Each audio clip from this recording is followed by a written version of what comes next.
From scrubbing burnt eggs to a glass tower, my cut-off son's lawyer placed a box, a letter, and a choice on the table. What I learned stunned me. The call came on a Tuesday morning while I was scrubbing burnt eggs from my skillet, the kind of stubborn mess that comes from cooking with a distracted mind. My phone buzzed against the chipped Formica counter, displaying a number I didn't recognize. Most unknown calls these days were telemarketers or scammers, but something made me wipe my hands on the threadbare dish towel and answer anyway. "Mr. Harrison? This is Margaret Chen from Chen, Morrison and Associates." The woman's voice carried that careful professional tone lawyers use when delivering life-changing news. "I'm calling regarding the estate of Robert Harrison. I understand he was your son." The skillet slipped from my numb fingers, clattering into the sink with a sound that seemed to echo through my empty kitchen. Robert was my son, past tense now, 3 weeks buried in Riverside Cemetery while I was still learning to live with the silence he'd left behind. Before we continue, please subscribe to the channel and let us know where you're listening in the comments. For 37 years, I'd been David Harrison, devoted father, reliable provider, the man who worked double shifts at the lumber mill so his boy could have everything I never did. Piano lessons, summer camps, college tuition paid in full without a single student loan. I'd given him my dreams, my savings, my unwavering belief that love could bridge any distance between us. I was wrong about almost everything. Robert had made his fortune in tech consulting, building a company worth millions, while I struggled to keep my mortgage current on a mill worker's pension. The success I'd sacrificed everything to give him had transformed my grateful son into someone who looked at me like an embarrassing reminder of where he'd come from. Our last conversation, if you could call it that, had been 6 months ago when he'd called to inform me he was updating his will. "Dad, I want you to know you shouldn't expect anything when I'm gone," he'd said with the casual cruelty that had become his signature. "Everything's going to charity. People who actually deserve it will use it to better themselves instead of just existing." The words had hit like physical blows. 37 years of sacrifice reduced to just existing. I'd hung up that day and never heard from my son again. Until the cancer took him, and I learned about his death from an obituary a neighbor showed me, my own son's passing discovered like a piece of local gossip. But now this lawyer was calling, and I couldn't understand why. If Robert had been telling the truth, if I truly was inheriting nothing, what business did his attorney have with me? "Mr. Harrison, are you still there?" Margaret's voice pulled me back to the moment. "Yes, I'm here. I don't understand why you're calling. My son made it very clear that I wouldn't be inheriting anything." A pause stretched across the line, filled with the kind of silence that precedes revelations. "Mr. Harrison, I think there are some things about your son's estate that you don't fully understand. Could you come to my office tomorrow morning? There are documents you need to see." Documents. The word felt heavy with possibility and dread in equal measure. What documents could exist that would matter to a man who'd been written out of his son's will? What was there to discuss beyond the final confirmation of my son's disappointment in the father who'd loved him unconditionally? I agreed to the meeting, more out of curiosity than hope, and spent the rest of that Tuesday evening sitting in Robert's old bedroom, now a shrine to the boy who'd grown into a stranger. His childhood trophies still lined the shelves I'd built with my own hands, each one representing a moment when I'd been the proudest father in the world. Little League championships, spelling bee victories, the science fair project we'd worked on together until midnight, testing different paper airplane designs. The irony wasn't lost on me. Here I was, surrounded by evidence of our once perfect relationship, preparing to receive official confirmation that my son's final act had been to erase me from his life completely. Wednesday morning found me standing outside Chen, Morrison and Associates, a glass tower that represented everything my son had achieved and everything I'd never be. The lobby was all marble and mahogany, the kind of understated wealth that whispered rather than shouted. I felt like an intruder in my only good suit, the navy blue one I'd worn to Robert's funeral, carrying the smell of mothballs and decades of careful preservation. Margaret Chen was younger than I'd expected, maybe 45, with the kind of professional composure that came from delivering difficult news to grieving families. Her office overlooked the city where my son had built his empire, floor-to-ceiling windows framing a view I'd never seen from this height. "Mr. Harrison, thank you for coming." She gestured toward a leather chair that probably cost more than my monthly pension. "Before we begin, I want you to know that your son spoke of you often during our meetings." The statement caught me off guard. Robert had spoken of me, to his lawyer. The son who'd cut me out of his life had been discussing me with his attorney? He did? The question came out smaller than I'd intended, carrying more hope than I wanted to reveal. Margaret nodded, her expression softening slightly. "More than you might expect. Your son was a complicated man, Mr. Harrison. Brilliant, successful, but carrying burdens I don't think he knew how to share." Burdens. What burdens could Robert have possibly carried? He'd had everything, achieved everything, built the kind of life I'd only dreamed of giving him. What could a millionaire tech executive possibly struggle with that he couldn't solve with his intelligence, his connections, his vast resources? "I'm afraid I don't understand," I said, settling into the expensive chair that seemed designed for people more important than retired mill workers. My son made his feelings about me quite clear. He told me I'd inherit nothing because I was just existing, not contributing anything meaningful to the world. Something flickered across Margaret's face, an expression I couldn't quite read. Surprise? Disappointment? She reached for a thick manila folder on her desk, the kind that suggested serious legal business. "Mr. Harrison, did your son ever tell you about his company's first major contract? The one that really launched his success?" The question seemed to come from nowhere, unrelated to inheritance discussions or will readings. "He mentioned landing some big client early on, but he never shared details. We didn't talk much about his business." Margaret opened the folder, revealing documents that looked official and complicated, the kind of legal paperwork that governed the transfer of serious money. The client was Morrison Manufacturing. They needed a complete overhaul of their inventory management system. It was a $3 million contract that put Robert's company on the map. I nodded politely, still not understanding why this history lesson mattered to a man who'd been explicitly excluded from his son's legacy. "Morrison Manufacturing," Margaret continued, "was owned by James Morrison, my father." The words hung in the air like smoke, visible but not quite solid enough to grasp. Margaret's father had been Robert's first major client. The connection felt significant, but I couldn't understand how it related to me or why it would matter now that Robert was gone. "My father made that decision to hire your son based on a recommendation," Margaret said, her voice carrying a weight that suggested we were approaching the heart of whatever revelation she'd called me here to hear.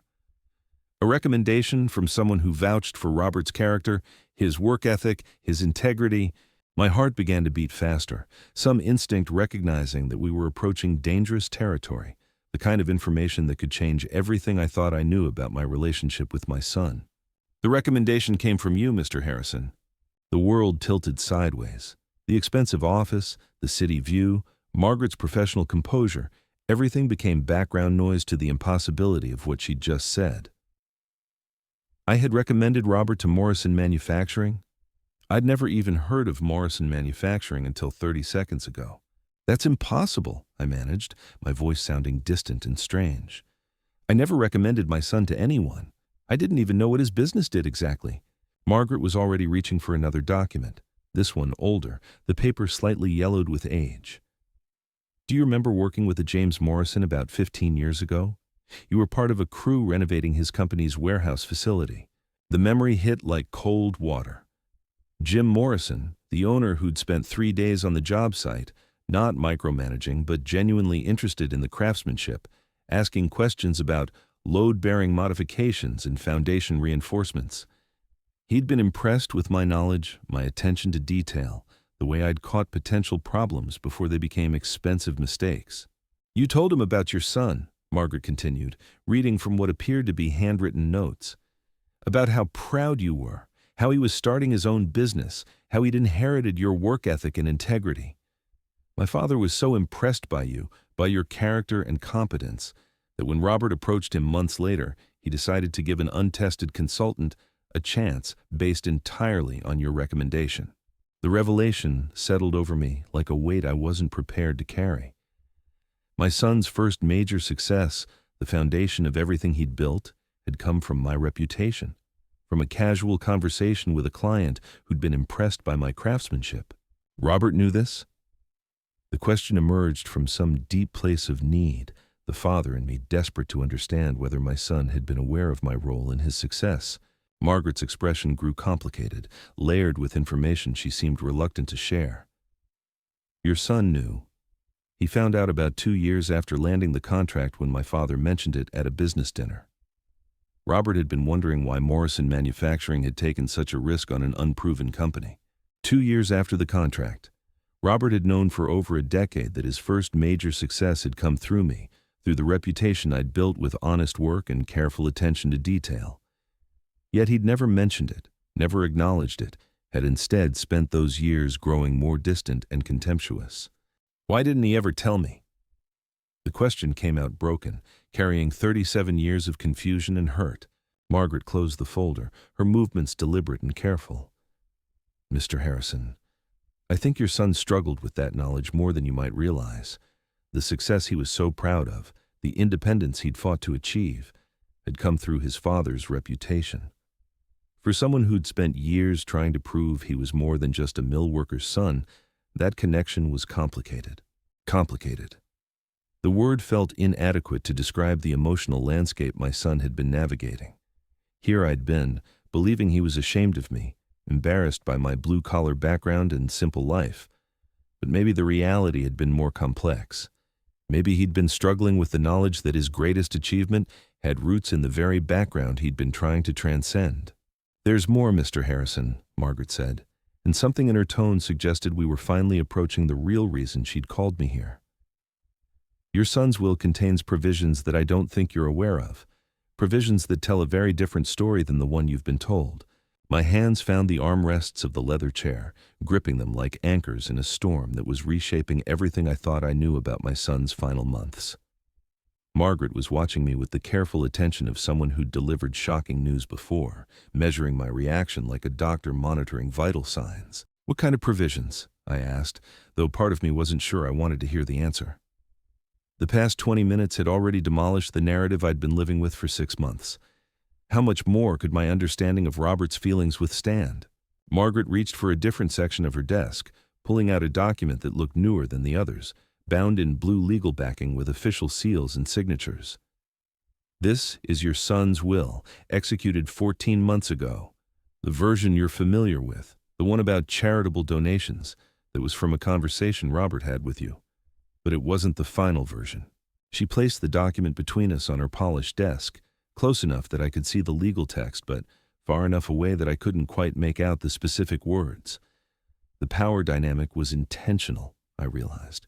She was controlling the pace of this revelation, ensuring I absorbed each piece before moving to the next. Your son spent considerable time with our firm in his final year, Margaret continued, her voice taking on the rhythm of someone who'd rehearsed this conversation. He was battling cancer, as you know, but he was also battling something else. Regret, Mr. Harrison. Deep, complicated regret about the relationship between you two. Regret. The word hit me like a physical blow. All those months when I'd thought Robert was simply living his successful life without giving his father a second thought, he'd been struggling with regret. The son who'd seemed so confident in his decision to cut me out had been wrestling with doubts. He never showed any sign of regret, I said, my voice barely above a whisper. Every conversation we had, every interaction, he seemed so certain that I was a disappointment to him. Margaret nodded with the understanding of someone who'd heard similar stories before. Your son was a proud man, Mr. Harrison. Perhaps too proud. He'd built his identity around being self-made, around transcending his background, acknowledging that his success had roots in your reputation, that his father had played a crucial role in his achievements, that was threatening to the image he'd constructed of himself. She paused, letting that sink in before continuing. But pride and love aren't mutually exclusive. Robert could be proud and wrong at the same time. The phrase struck something deep in my chest. Proud and wrong. How many times had I been proud and wrong as a father? How many decisions had I made based on what I thought was best for Robert, without considering what he actually needed from me? The will, I said, nodding toward the document on her desk. What does it actually say? Margaret opened to a page marked with several yellow tabs, her finger finding a specific paragraph. Your son left detailed instructions about how his estate should be handled. The bulk of his assets, approximately $4.2 million, goes into a trust. $4.2 million. The number was so large, it felt abstract, like discussing the distance to the moon. I'd never imagined Robert had accumulated that kind of wealth, though I supposed I shouldn't have been surprised. Success in technology could generate fortunes that seemed impossible to someone who'd earned his living with his hands. A trust for charity, I asked, trying to reconcile this with what Robert had told me months earlier. Margaret's expression shifted, and for the first time since I'd entered her office, she smiled. Not the professional smile she'd been wearing, but something warmer, more personal. No, Mr. Harrison. A trust for you. The words didn't make sense at first. They bounced off my understanding like stones skipping across water, refusing to sink in and create the ripples they should have. A trust for me. Robert had created a trust for the father he'd claimed didn't deserve anything? I don't understand, I said, though part of me was beginning to, and the understanding was terrifying in its implications. He told me explicitly that I would inherit nothing. He said I was just existing, not contributing anything meaningful. Margaret closed the will and leaned back in her chair, studying me with what looked like sympathy. Your son was a complicated man, Mr. Harrison. He said a lot of things in anger that he later regretted. This will represent what he actually felt, not what he said in moments of frustration. She reached for another document, this one handwritten in Robert's familiar, careful script. He left you a letter as well. He spent weeks writing it, according to my notes. He'd come in here and work on it during our meetings, sometimes throwing away entire drafts because they didn't say what he really meant. My son had written me a letter. The same son who'd barely spoken to me in years had spent weeks crafting something he wanted me to read after he was gone. The contradiction between his words and his actions was creating a dissonance I couldn't resolve. Before I give you the letter, Margaret continued, I need to explain the terms of the trust. Your son was very specific about how he wanted this handled. She pulled out a different document, this one typed and official, filled with legal language that would have been incomprehensible without her explanation. The trust provides you with a monthly income of $8,000 for life. The principal remains intact, generating enough investment income to sustain those payments indefinitely. $8,000 a month. More than double my pension, enough to transform my daily existence from careful budgeting and constant worry about unexpected expenses to something approaching comfort. I could fix the roof that had been leaking for 2 years. I could replace the furnace that struggled through every winter. I could stop choosing between groceries and prescription medications. But more than the financial implications, the trust represented something I'd given up hope of ever receiving from my son. Acknowledgement. Recognition that I mattered to him, that our relationship had meant something, despite the years of distance and disappointment. Why didn't he tell me? The question emerged from a place of deep confusion. If he felt this way, if he wanted to provide for me, why let me believe I meant nothing to him? Margaret considered the question carefully before answering. I think your son was afraid, Mr. Harrison. Afraid of admitting he'd been wrong about some things, afraid of appearing weak or sentimental. He'd spent so many years building walls between you two that tearing them down felt impossible. She gestured toward the handwritten letter still sitting on her desk. But he also knew that actions speak louder than words. This trust, this letter, these are his real feelings, not the angry words he spoke in moments of pride and stubbornness. The office fell quiet, except for the subtle hum of air conditioning and the distant sounds of city traffic 40 floors below. I sat in that expensive chair, surrounded by the evidence of my son's success, trying to reconcile the Robert who'd hurt me so deeply with the Robert who'd spent his final months ensuring I'd be provided for. There's one more thing, Margaret said, reaching for a final document. The trust comes with a condition, not a legal requirement, but a request from your son. My chest tightened with apprehension. What condition could Robert have attached to his final gift to me? What last demand would he make from beyond the grave? He wants you to use some of the money to travel, Margaret explained, reading from what appeared to be Robert's handwritten instructions. He researched places you'd talked about visiting when he was young. Ireland, where your grandfather emigrated from. Alaska, where you always wanted to see the northern lights. The Grand Canyon, which you mentioned wanting to visit someday. The memories hit me like a physical force. Conversations from decades ago, casual comments I'd made about places I'd dreamed of seeing but could never afford to visit.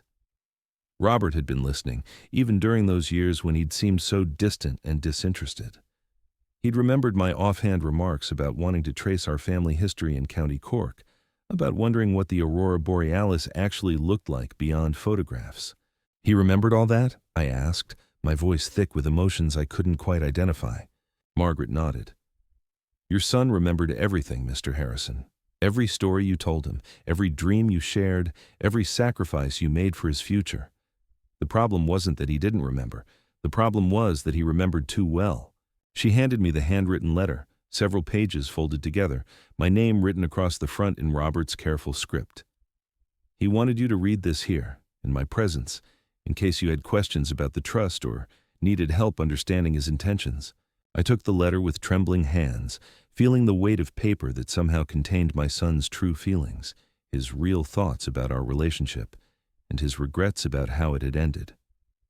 The envelope was sealed with the kind of old-fashioned wax that suggested ceremony, importance, finality. Take your time, Margaret said softly. I'll be right here when you're ready. I broke the seal, and unfolded pages covered in Robert's familiar handwriting. The same careful script I remembered from his childhood homework assignments, his thank you notes for birthday gifts, his college applications that had filled me with such pride. But now those familiar letters spelled out words I'd never expected to read, apologies I'd given up hope of ever receiving. The letter began simply, Dad, if you're reading this, then I'm gone, and Margaret is explaining what I couldn't bring myself to say while I was alive. I set the letter down for a moment, my vision blurring with tears I hadn't expected. Margaret quietly pushed a box of tissues across her desk, her expression understanding. The weight of Robert's words was already overwhelming, and I'd only read the first line. Taking a shaky breath, I continued reading. I've started this letter a dozen times, throwing away each attempt because nothing seemed adequate to express what I need you to know. Margaret has been patient with me, letting me use her office like my personal writing retreat, watching me struggle with words that should have come easily between a father and son. The handwriting grew slightly less controlled as the letter progressed, as if emotion had overtaken Robert's usual precision. The truth is, Dad, I've been a coward. For years, I've let pride and fear dictate how I treated the man who gave me everything. You worked yourself to the bone so I could have opportunities you never had, and instead of gratitude, I repaid you with distance and judgment. My chest tightened reading those words. The son who'd seemed so confident in his disappointment with me had been carrying this burden of guilt. All those years when I'd wondered what I'd done wrong as a father, Robert had been wrestling with his own sense of failure as a son. Do you remember when I was 12, and I wanted to quit Little League because Tommy Morrison was better at shortstop than me? You sat me down in our kitchen and told me that being the best wasn't the point. The point was showing up, trying your hardest, and treating people with respect along the way. You said that success without character was just expensive failure. I remembered that conversation perfectly. Robert had been devastated about losing his starting position, convinced that being second best meant he was worthless. I'd tried to teach him that his value wasn't determined by comparison to others, but by the effort he gave and the person he chose to be. I forgot that lesson somewhere along the way, Dad. I let success convince me that I was better than my raising, that I'd transcended my background through my own brilliance. When I found out that Morrison Manufacturing hired me because of your reputation, it shattered the story I'd been telling myself about being self-made. The letter paused there, a small ink blot suggesting Robert had stopped writing, perhaps struggling with how to continue. When the text resumed, his handwriting was smaller, more careful. I should have been proud that your character opened that door for me. Instead, I was angry. Angry that my greatest achievement had roots in the very background I'd been trying to escape. So I pushed you away, convinced myself that you were holding me back, that your simple life was somehow a judgment on the complex one I was building. Margaret was watching me carefully as I read, gauging my reaction to revelations that were reshaping everything I thought I knew about my son's motivations. The Robert emerging from this letter wasn't the cold, successful businessman who'd rejected his father. This was a man tortured by his own contradictions, trapped between love and pride.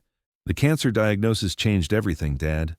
When Dr. Phillips told me I had 6 months, maybe a year if the treatments worked, all that success suddenly felt hollow. I wasn't thinking about my company or my investments or my reputation in the tech community. I was thinking about fishing trips we took when I was young, about the treehouse you built me in the backyard, about how proud you looked at my college graduation. I closed my eyes, remembering that graduation day. Robert had seemed embarrassed by my presence, uncomfortable when I'd tried to take pictures or celebrate his achievement. I'd attributed his distance to natural independence, a young man ready to make his own way in the world. Reading this letter, I realized he'd been embarrassed by his own embarrassment, caught between love for his father and shame about feeling that love. I started coming to Margaret's office to write this letter because I needed to tell you the truth before I ran out of time. The truth is that everything good about me came from you. My work ethic, my integrity, my stubborn refusal to give up when things get difficult, those are your gifts to me. The success I built on that foundation belongs to both of us. The letter continued for several more paragraphs, each one revealing layers of Robert's internal struggle that I'd never suspected existed. He wrote about specific memories I'd forgotten, moments that had apparently shaped him in ways I'd never understood. The time I'd stayed up all night helping him finish a science project, not by doing the work for him, but by asking questions that led him to solutions. The Christmas when money was tight, but I'd worked overtime for weeks to buy him the microscope he'd wanted, telling him that education was the one investment that never lost value. I know I hurt you with my words, Dad.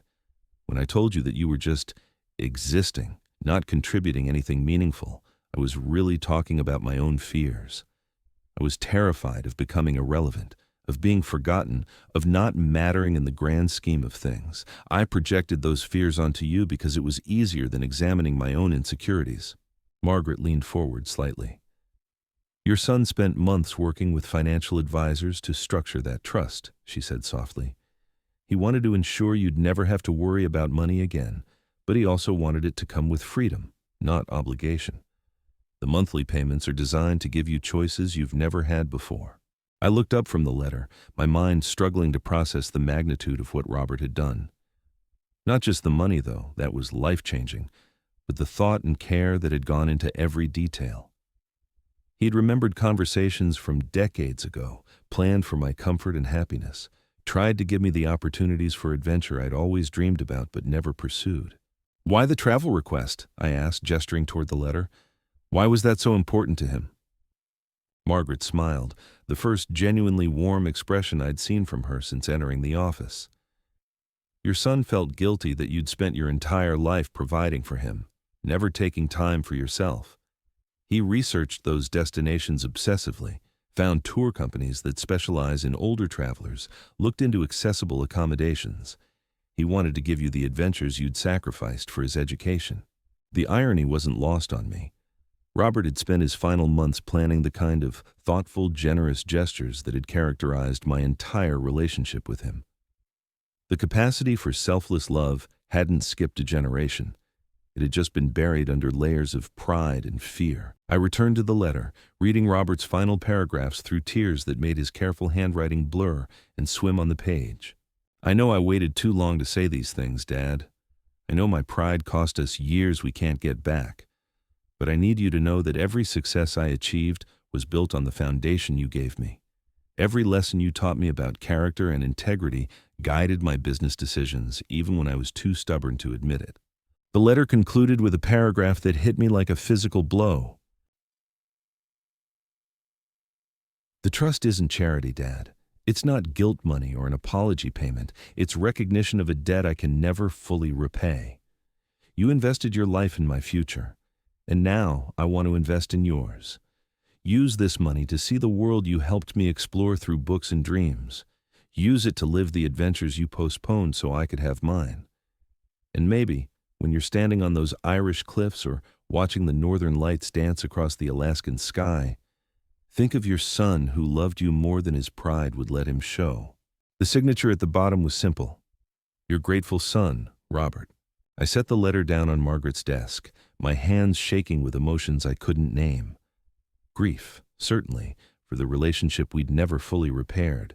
relief that Robert's final feelings toward me had been love rather than disappointment. But also something else, something that felt like possibility. Margaret gave me several minutes to compose myself before speaking. "There's one final element to your son's estate plan," she said, reaching for a small wooden box I hadn't noticed before. "He left specific instructions about this." She placed the box between us, and I recognized it immediately. I'd made it in my workshop when Robert was 10, a simple jewelry box crafted from maple with a brass latch.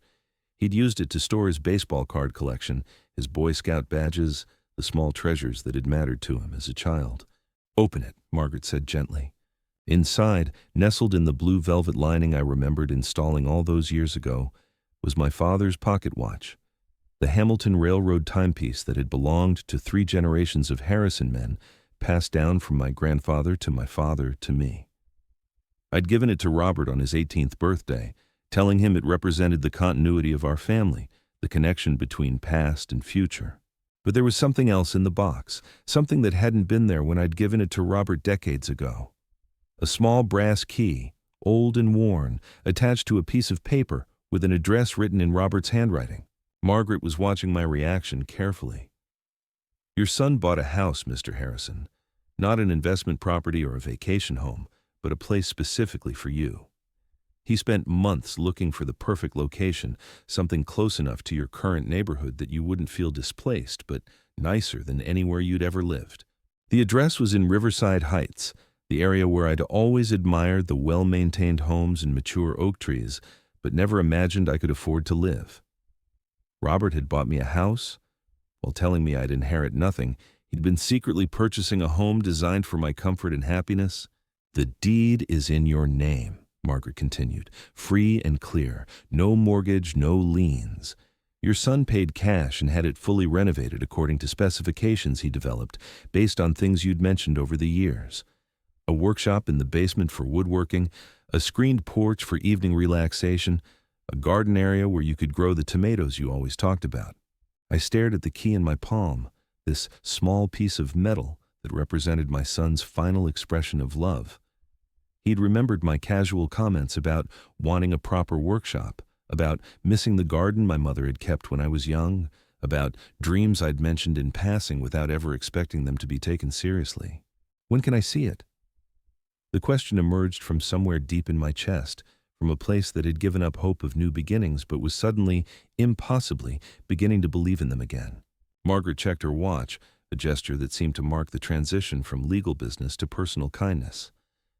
"Your son left instructions that you should see the house today, if you were ready. He arranged for everything to be prepared for your arrival." She handed me a manila envelope thick with documents. The deed, the trust paperwork, contact information for the financial advisors who'll be managing your monthly payments. Everything you need to begin this new chapter of your life. I stood up from the leather chair that had held me through the most transformative hour of my life, my legs unsteady beneath me. The man who'd entered this office was David Harrison, the forgotten father who'd believed his son died, disappointed in him. The man preparing to leave was someone entirely different, someone whose son had loved him enough to spend his final months ensuring his father's future would be everything his past had lacked. "Margaret," I said, turning back as I reached her office door. "Thank you for helping him with all this, for letting him use your office to write the letter, for making sure his real wishes were carried out." She smiled, and I could see genuine emotion behind her professional composure. "Your son was one of my favorite clients, Mr. Harrison, not because of the fees he paid, but because of the man he was underneath all that pride and stubbornness. He loved you deeply, and helping him express that love was one of the most meaningful projects I've ever worked on." As I walked through the marble lobby toward the glass doors that led back to the world, I realized that everything had changed in the span of 2 hours. The father who'd entered this building had been preparing to spend his remaining years in quiet resignation, accepting that his relationship with his son had been a failure, that his life's work had been unappreciated and unrewarded. The father leaving this building had a future full of possibilities he'd never imagined. Travel to places he'd only dreamed about, a home designed specifically for his comfort, financial security that would let him make choices based on desire rather than necessity. But more than the material gifts, Robert had given me something infinitely more valuable: the knowledge that I had been a good father, that my love had been received and returned, that my life had mattered to the person who mattered most to me. The afternoon sun felt warmer on my face as I walked toward my old truck, knowing it would be one of the last times I'd drive it out of necessity rather than choice. Tomorrow, I would see the house Robert had chosen for me. Next month, I might book a flight to Ireland to walk the paths my grandfather had left behind. Next year, I could stand under the northern lights he'd wanted me to see. But today, I was simply a father who discovered that love, even when unexpressed, has a way of finding its voice when it matters most. My son's greatest gift hadn't been the money or the house or even the letter explaining his feelings. His greatest gift had been showing me that our relationship, despite all its complications and silences, had been built on a foundation of love that even death couldn't diminish. The key felt warm in my palm as I drove through the familiar streets of my neighborhood, past the corner grocery where I'd bought penny candy for Robert when he was small, past the elementary school where I'd attended every parent-teacher conference and cheered at every Christmas program. But instead of turning toward my cramped rental house with its sagging gutters and temperamental furnace, I followed the address written in my son's careful handwriting toward Riverside Heights. The GPS in my ancient truck guided me through increasingly pleasant neighborhoods where the lawns were emerald green and the mailboxes bore family names instead of apartment numbers. Oak trees formed canopies over streets I'd driven past countless times while working construction jobs in this area, never imagining I'd have reason to linger, much less belong. When I turned onto Maple Ridge Drive, my heart began hammering against my ribs. The houses here were the kind I'd admired from a distance, modest but well-maintained homes with front porches and established gardens, the sort of places where families put down roots and built memories across decades. This was where people lived who'd made good choices, who'd planned ahead, who deserved the stability I'd never quite achieved. The address led me to a cream-colored craftsman-style house with dark green shutters and a wraparound porch that beckoned like an old friend's embrace. A wooden swing hung from the porch ceiling, moving slightly in the afternoon breeze. The front yard was landscaped with native plants that would require minimal maintenance, showing consideration for an aging man who might not have the energy for elaborate gardening.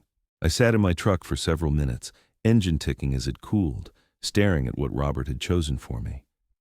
The house looked like it belonged to someone respectable, someone whose son might visit for Sunday dinners and holiday celebrations. It looked like a place where a grandfather might read bedtime stories to visiting children, where family traditions could be born and nurtured. The front door was painted a warm burgundy that complemented the cream siding perfectly. As I approached with the key Margaret had given me, I noticed details that spoke of Robert's attention to my unspoken preferences. A brass doorbell instead of a cheap plastic buzzer. Window boxes beneath the front windows, already planted with herbs I could use for cooking. A small wooden bench beside the door where I could sit to remove muddy boots or rest packages while fumbling for keys. The key turned smoothly in a lock that felt solid and secure beneath my fingers. The door swung open to reveal hardwood floors that gleamed in the afternoon sunlight, streaming through windows dressed with simple white curtains. The living room was furnished with comfortable pieces that managed to look both new and timeless. A leather sofa in rich brown, a matching armchair positioned to catch the light from the front windows, a coffee table made from reclaimed barnwood that reminded me of pieces I'd admired but never been able to afford. But it was the photographs that stopped me cold. Framed pictures lined the mantel above a brick fireplace, images I recognized from my own collection but printed professionally and displayed with the care of a loving curator. Robert, as a toddler, balanced on my shoulders at a county fair. The two of us holding up a string of fish from a camping trip when he was 12. His high school graduation, both of us grinning despite his earlier protests about family photos. Our last Christmas together before everything changed, before success and pride built walls between us that seemed insurmountable. He'd taken my memories and given them a place of honor in this house he'd chosen for me. Each photograph told a story of love and connection, evidence that our relationship had been real and meaningful, despite its painful ending. The father and son in these pictures looked happy together, comfortable in each other's company, bound by something stronger than the disappointments that would later divide them. I walked through rooms that felt both foreign and familiar. seeing Robert's thoughtful touches everywhere. The kitchen was equipped with modern appliances but designed with an old-fashioned warmth that invited lingering over morning coffee and evening meals. A small breakfast nook overlooked the backyard where I could see raised garden beds already prepared for planting. The windowsill above the sink held a collection of small potted herbs, basil and oregano and thyme, ready to be transplanted outside when spring weather arrived. The master bedroom was on the first floor, a consideration for aging knees that might struggle with stairs in coming years. The bed was already made with crisp white linens and a quilt in blues and greens that reminded me of one my mother had sewn decades ago. A comfortable reading chair sat beside the window, positioned to catch morning light, with a small table that held a reading lamp and space for coffee and books. But it was the basement that revealed the true depth of Robert's understanding of what would make me happy.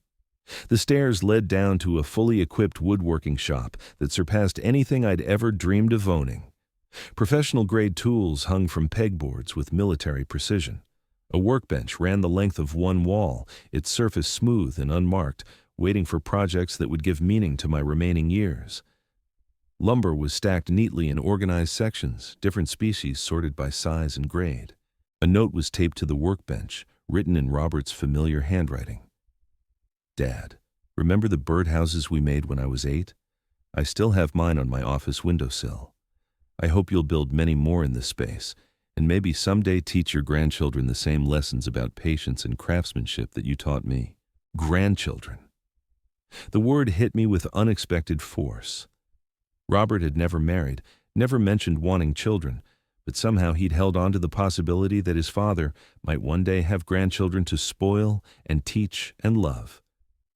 The optimism embedded in that single word was staggering, suggesting a future where our family line might continue, where the lessons I'd learned from my father and passed to Robert might find new expression in another generation. I ran my fingers along the smooth surface of the workbench, imagining the projects I might tackle in this space. Toys for children not yet born, furniture for friends who'd admired my craftsmanship over the years, repairs and improvements for neighbors who might become more than strangers in this new community Robert had chosen for me. The upstairs held 2 additional bedrooms, both furnished simply but comfortably. One had been set up as a guest room with a double bed and dresser, ready to welcome visitors I'd never been able to host in my cramped rental. The other served as a home office, complete with a desk, computer, and filing cabinet where I could manage the financial aspects of my transformed life. On the desk was another envelope with my name written in Robert's careful script. Inside, I found a letter shorter than the one Margaret had given me, but no less powerful in its impact. Dad, if you're reading this, you've seen the house, and I hope you understand what I was trying to say with every room, every piece of furniture, every detail I chose. This isn't just a place to live.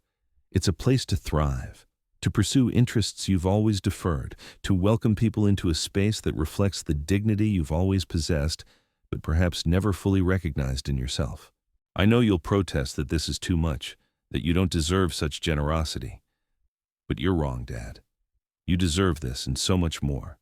You deserve to wake up each morning in a place that honors the life you've lived and the love you've given. You deserve to have space for hobbies and interests beyond mere survival. You deserve to be comfortable in your own skin, in your own home, surrounded by reminders of the good man you've always been. The neighbors are expecting you. I spoke with Mrs. Chen next door about your interest in gardening. She's excited to share tips about growing vegetables in this climate. Mr. Rodriguez across the street is a retired carpenter who's looking forward to talking shop with someone who understands the satisfaction of working with your hands. The Johnsons 2 doors down have grandchildren who visit every weekend, and I may have mentioned that their new neighbor used to build amazing birdhouses. This is your beginning, Dad, not your ending. Use this house as a launching pad for adventures you've always wanted to pursue.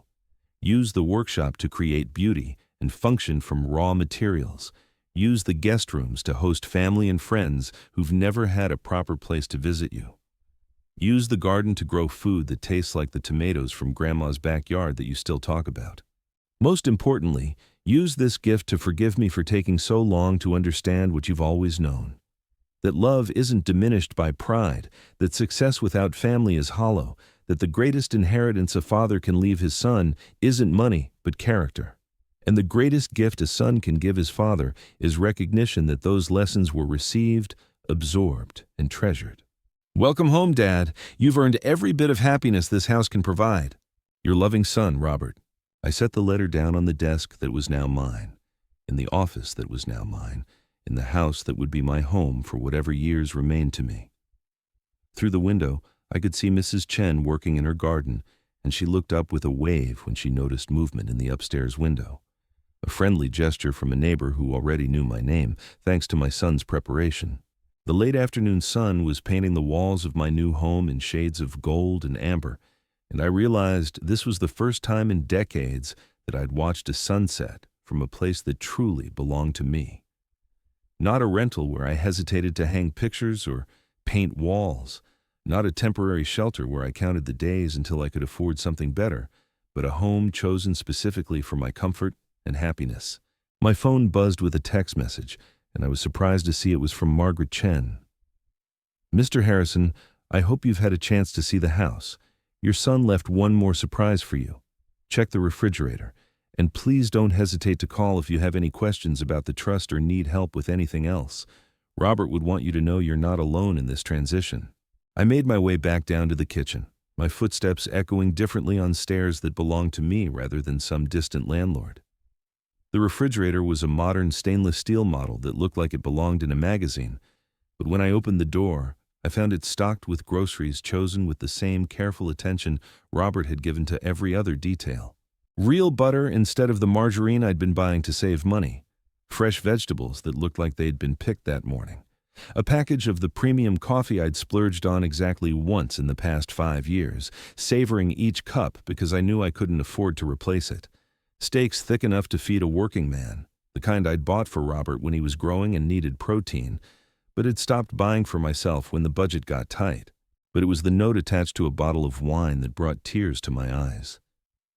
Dad, this is the same vintage we shared at my college graduation dinner. I know you remember because you kept the cork in your wallet for years, probably until it crumbled to pieces. Tonight, I want you to toast your new beginning with something that represents one of our happiest memories together. You deserve to celebrate, and I wish I could be there to clink glasses with you.